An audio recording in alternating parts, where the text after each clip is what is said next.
In this video, you'll learn how American chess prodigy Bobby Fischer shattered decades of Soviet chess supremacy and won the world championship.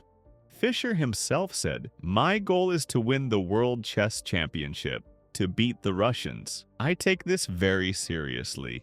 During the Cold War, every contest had symbolic meaning. The Soviets had beat us to space, while the Americans were first on the moon. Chess became another front of that rivalry.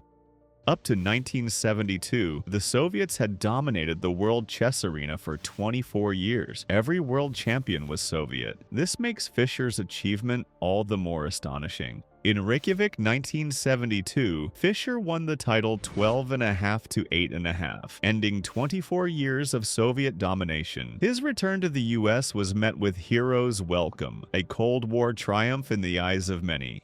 Fischer was born in 1943 and raised in Brooklyn, New York. He learned chess at an early age and showed prodigious talent. At 13, he played the famous Game of the Century, sacrificing his queen against veteran Donald Byrne in a brilliant win. At 14, Fischer became the youngest ever U.S. champion, a record that still stands. And at 15, he was the youngest grandmaster in history. He immersed himself in chess, studying all day. Legend has it he analyzed games and practiced up to 8 hours a day. To challenge the Soviet champion, Fischer first had to win the 1971 candidates cycle. He stormed through it. In the 1970 interzonal, he won 7 games in a row. Then in the candidates matches, he crushed Mark Taimanov 6-0 and defeated Bent Larsen 6-0, unprecedented 6-0 sweeps. He then beat former champion Tigran Petrosian 6.5 to 2.5 to become the challenger. By this point, Fischer had won 20 games in a row, an incredible streak.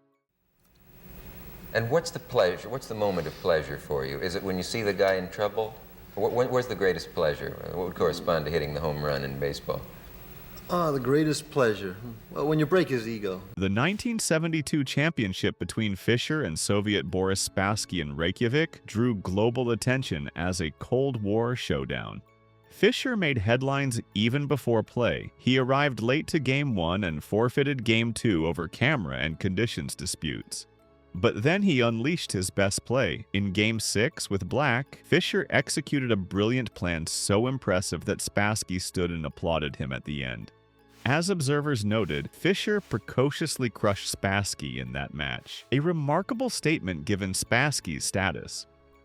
Fischer's style in Reykjavik was bold. He picked sharp openings, like 1c4 to avoid deep Soviet preparation, and sought dynamic play. His preparation was intense and thorough. Game 6 is often cited as one of the finest in the history of chess, showcasing Fischer's tactical brilliance. Fischer won the match 12.5 to 8.5, becoming world champion and the first American-born player to do so. In doing so, he effectively ended a 24-year Soviet monopoly on the title. In the late 1990s, Bobby Fischer introduced a radical chess variant known as Fischer Random Chess, or Chess 960. Its main idea was to shuffle the back rank pieces randomly, creating 960 possible starting positions. Fischer believed traditional chess had become overly reliant on memorized openings and preparation. With Chess 960, players had to rely on raw creativity and over-the-board skill from the very first move. The variant was both a critique of modern chess and a bold attempt to revive its spirit. It removed deep engine preparation and forced players to think originally. Today, Fischer Random is officially recognized by FIDE with its own world championship. Many top players, including Magnus Carlsen, have praised it as a refreshing test of pure chess talent. Fischer returned home as a national hero. The popularity of chess in the U.S. exploded. Membership in the U.S. Chess Federation nearly doubled the next year. His victory was as much political as athletic. It was seen as a Cold War turning point, a symbolic turning point in the Cold War. Fischer's games and innovative ideas have inspired generations of players. He showed that even the powerful Soviet chess machine could be defeated. In the end, Fischer's 1972 triumph proved a profound point. Decades of Soviet dominance in chess could be overturned by extraordinary talent and willpower.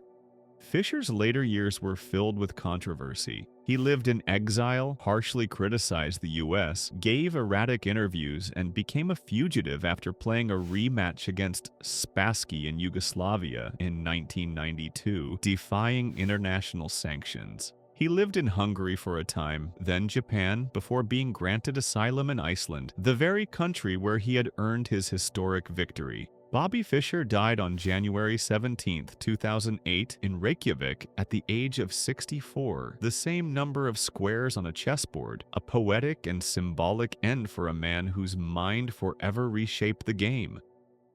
So you're not... I hate chess, really. You hate chess? Yeah, because I know what chess is all about.